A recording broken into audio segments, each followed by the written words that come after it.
أعوذ بالله من الشيطان الرجيم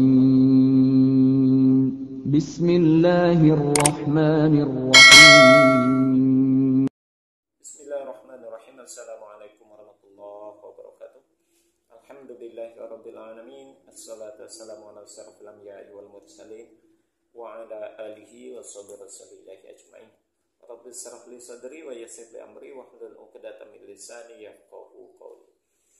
Alhamdulillah, puji syukur kita ucapkan kehadirat Allah Subhanahu wa taala. Sampai hari ini Allah masih memberikan kesehatan kepada kita semua dan kesempatan untuk tetap beribadah kepadanya. Salawat dan salam kepada Nabi Allah Muhammad sallallahu alaihi wasallam. Allahumma shalli ala Muhammad wa ala ali Muhammad. Saudara sekalian, bertemu kembali kita di dalam kesempatan kita berbincang-bincang berkaitan tentang seputaran agama atau perbandingan agama. Hari ini hari Jumat tanggal 20 Januari 2023. Semoga hari ini memberikan banyak kebaikan kepada kita semua, dan juga melalui ibadah Jumat nanti semoga Allah mengampuni dan menggugurkan dosa-dosa kita yang sudah terpelihara dan yang kita laksanakan baik secara sengaja ataupun tidak sengaja dapat digugurkan melalui ibadah Jumat nanti yang akan kita laksanakan pada hari ini. Amin ya rabbal alamin. Saudara sekalian, pada kesempatan kali ini kita kembali membicarakan satu topik yang begitu cukup luar biasa. Kita membicarakan tentang apa yang ditulis oleh Dr. R. Sudarmo di dalam bukunya yang berjudul Ikhtisar Dogmatika. Ini sesi kedua bincang-bincang kita berkaitan tentang dogma menurut atau perspektif dari Dr. R. Sudarmo. Ya, jadi bukan menurut kita, bukan menurut umat Islam, bukan menurut saya, tapi menurut Dr. R. Sudarmo. Sebagaimana yang sudah saya sampaikan pada video sebelumnya, R. Sudarmo ini adalah salah seorang pakar dalam Alkitab. Ya, beliau pernah menjabat sebagai ketua seksi perjanjian lama di LAI. Ya. Perkuliahan dia atau akademisi dia dari S1 sampai S3 itu berkaitan tentang teologis, gitu ya, tentang konsep ketuhanan di dalam kekristenan. Dia pernah menjadi pernah menjadi dosen di beberapa perguruan tinggi kekristenan, baik di Jogja maupun di Jakarta. Bahkan dia pernah menjadi seorang rektor di SDT Jakarta. Baik saudara, pada video sebelumnya sudah saya sampaikan apa itu dogma menurut Dr. R. Sudarmo, yang pada intinya kata R. Sudarmo di dalam bukunya ini dia mengatakan dogma itu hanyalah isinya dugaan-dugaan ataupun perkiraan-perkiraan. Ya. Jadi kalau yang namanya dugaan atau perkiraan, maka keabsahan atau kebenarannya perlu dipertanyakan. Ya. Bisa jadi benar, tapi tidak menutup kemungkinan untuk salah, begitu ya. Nah, pada kesempatan kali ini saudara, saya akan membacakan apa yang ditulis oleh Dr. R. Sudarmo di dalam buku ini, ya, buku Ikhtisar Dogmatika di halaman yang keempat. Ini bagian yang akan kita bahas pada hari ini.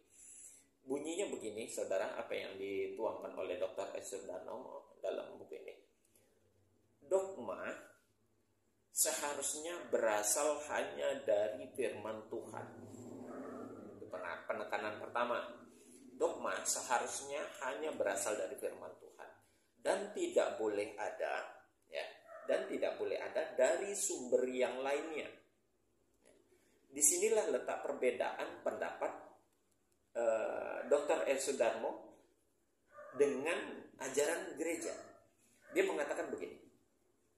Di sini perbedaan pandangan antara saya, di sini dia menggunakan kata-kata kita, gitu ya, antara kita dengan ajaran gereja, di mana gereja memandang tradisi-tradisi itu dianggap sebagai bagian dari sumber dogma. Padahal tradisi itu tidak tertulis di dalam Alkitab. Disinilah perbedaan pandangan antara kita dengan ajaran gereja, di mana gereja memandang tradisi adalah merupakan salah satu sumber dari ajaran dogma. Ya. Sementara tradisi itu tidak ada ditulis di dalam Alkitab. Kita lanjutkan perkataannya. Oleh karena itu, karena tradisi itu tidak tertulis di dalam Alkitab, ya, yang menentukan adalah gereja, sehingga banyak dogma-dogma tidak berdasarkan Alkitab. Saya ulangi kata-kata yang terakhir di dalam tulisan Dr. Esur Darmo ini, ya, berkaitan tentang dogma. Dia mengatakan, oleh karena tradisi itu tidak tertulis di dalam Alkitab, kata dia mengatakan, sehingga banyak dogma-dogma yang tidak berdasarkan dengan Alkitab. Ya. Nah, ini ironinya pernyataan apa yang dinyatakan oleh Dr. Esur Darmo. Ternyata apa yang diajarkan oleh gereja, dogma gereja itu tidak utuh seluruhnya berasal dari Alkitab. Kalau menurut Dr. Esur Darmo, seharusnya dogma itu sumbernya hanya satu, yakni firman Tuhan. Artinya harus bersumber pada ini nih, utuh. Tidak boleh ada sumber yang lain. Cuma masalahnya gereja tidak demikian.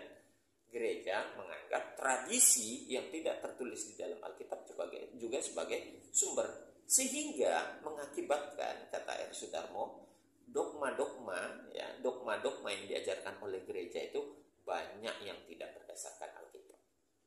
Ya pantas saja pada ajarannya, pada kenyataannya, ajaran-ajaran gereja, dogma-dogma yang disampaikan oleh gereja, yaitu tidak sesuai dengan Alkitab, tidak sesuai.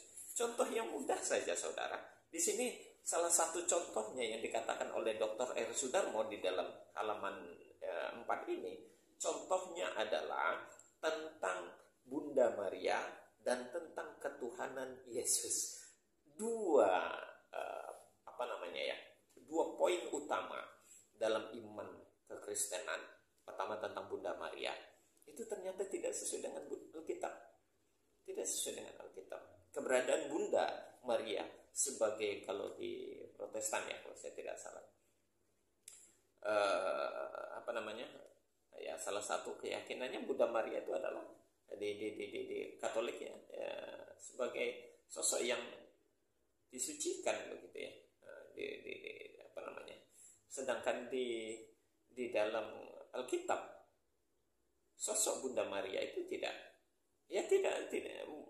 seorang perawan yang suci, yang bersih, yang melahirkan Yesus, hanya statusnya sebagai manusia biasa begitu ya. Tidak menjadi sosok sebagai keyakinan yang berlebihan terhadap Bunda Maria itu yang pertama. Yang kedua, tentang ketuhanan Yesus. Nah, itu dijadikan contoh juga menurut Dr. Esur Darmo dalam buku ini. Tentang ketuhanan Yesus itu hanya dugaan dan asumsi. Di dalam Alkitab tidak dinyatakan bahwasanya Yesus itu Tuhan. Konsep tentang Trinitas tidak didapati di dalam Alkitab. Tidak didapati konsep Trinitas itu di dalam Alkitab begitu. Bahkan banyak ayat-ayat yang menunjukkan kepada ketauhidan, ya, menunjukkan kepada ketauhidan. Dan Yesus sendiri menuhankan Allah. Itu artinya bahwasanya Yesus sendiri bukanlah Tuhan. Ya.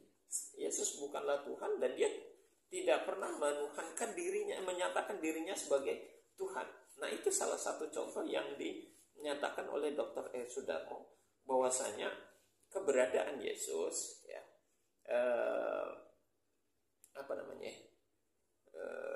keberadaan Yesus hanya sebagai utusan Tuhan di dalam Alkitab. Ya, saudara bisa membaca dalam Yohanes pasal 17 ayat 3 itu sendiri ya, bahwasanya Yesus itu hanyalah seorang nabi, seorang utusan, dan yang dikatakan sebagai Tuhan itu ya Allah begitulah. Hanya Allah yang pantas untuk dipertuhankan. Di dalam Yohanes pasal 17 ayat 3 dinyatakan begitu. Inilah hidup yang kekal itu, bahwa bahwa mereka mengenal Engkau satu-satunya Allah yang benar, ya, dan mengenal Yesus Kristus yang telah Engkau utus. Itulah ajaran yang ada di dalam Alkitab. Tapi dalam kenyataannya dogma tidak mengajarkan begitu. Dogma mengajarkan Yesus adalah Tuhan. Nah, ini yang dimaksud oleh Dr. R. Sudarmo, contoh dogma yang tidak sesuai dengan Alkitab. Itu bukan kata saya. Silakan saudara baca sendiri nanti di dalam buku ini, saudara, ya. Nah, kita lanjut, saudara. Di dalam tulisan ini juga dikatakan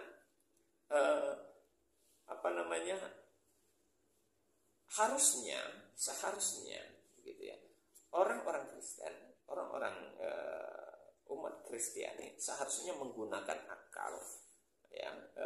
Kemarin sudah saya sampaikan juga kalau tidak salah itu, saudara sekalian, bahwasanya mana ya kemarin yang saya sampaikan itu, nah ini seharusnya umat Kristen menggunakan akal supaya tidak tersesat di dalam memaknai dogma. Dalam begitu, sekali lagi saya ulang, seharusnya umat Kristiani atau umat Kristen, ya, menggunakan akal agar tidak tersesat di dalam memaknai dogma. Nah, gitu.